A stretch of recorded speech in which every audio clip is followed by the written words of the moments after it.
கொடுத்துக் கொண்டிருக்கும் நம் சிறப்பு விருந்தினர் அவர்களை இவ்விளையாட்டு விழாவினை பற்றி தங்கள் இன்மொழியால் இனிமையாக்க வருமாறு அன்புடன் அழைக்கிறோம். விவேகம் பள்ளியின் தாளர், ஆசிரியர், மாணவிகள், ஏனைய பெற்றோர்கள் அனைவருக்கும் ஆனமலை புலிய காப்பகத்தின் வனத்துறையின் உடும்பேட்டை வனத்துறை சார்பாக முதற்கண் வணக்கத்தை தெரிவித்துக் கொள்கிறேன். இந்த பள்ளியில் நடக்கும் விளையாட்டுப் போட்டியில் கலந்து கொள்வது பெருமைப்படுகிறேன். ஒவ்வொரு மாணவரும் மாணவியரும் விளையாட்டுப் போட்டிகள் என்பது ஒரு வீரத செயல்.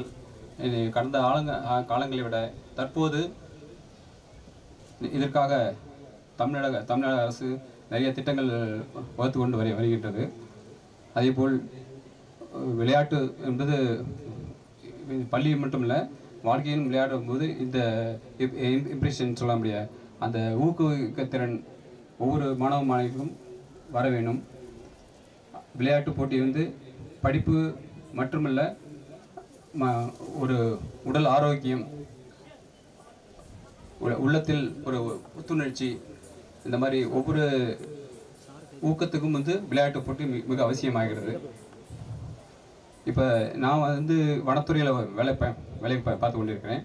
இப்போது எங்களது தொழில் வந்து வனத்தை காப்பது மட்டுமல்ல, வனங்களை பேதையும் காப்பது மட்டுமல்ல, மரங்களை வளர்த்து அது மக்களுக்கு இலவசமாக கொடுத்து அதுக்கான பயன்களை அடைய வேண்டும்.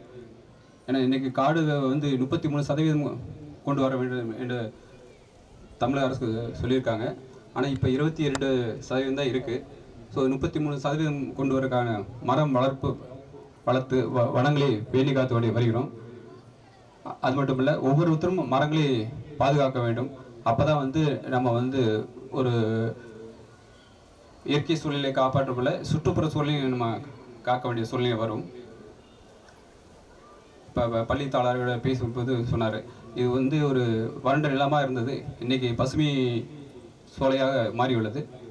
அதேபோல் மீண்டும் ஒவ்வொரு மாணவியும் ஒவ்வொரு மரத்தையும் பேணி காக்க வேண்டும் என்பதை இந்த நேரத்தில் தெரியப்படுத்திக் கொள்ள விரும்புகிறேன். அது மட்டுமல்ல, விளையாட்டு போட்டியில் பங்கேற்று வெற்றி வாகை சூடியிருக்கும் அனைத்து மாணவர்களுக்கும் என் வணக்கத்தை நன்றியை தெரிவித்துக் கொள்கிறேன். நன்றி, வணக்கம்.